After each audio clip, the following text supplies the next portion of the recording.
กระซิบด้วยนะคะว่าสีนี้ท่านได้แต่ใดมาอยากจะบอกเลยนะคะว่างมอยู่นานมากกว่าจะได้เทคนิคนี้มาเพราะทำยังไงก็ไม่ค่อยพาสเทลที่สำคัญเลยผสมสีแบบเขาเรียกว่าสะบัดนะคะใส่ลงไปน้อย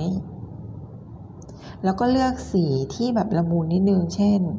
เขียวชมพูฟ้าเอาแค่นี้ก่อนแล้วก็เทวุ้นสีขาวลงไป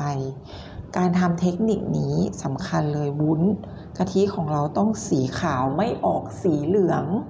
ไม่ออกสีแบบสีกะทิที่มันน้ำตาลเพราะมันทำพาสเทลไม่ได้เลยเห็นไหมคะ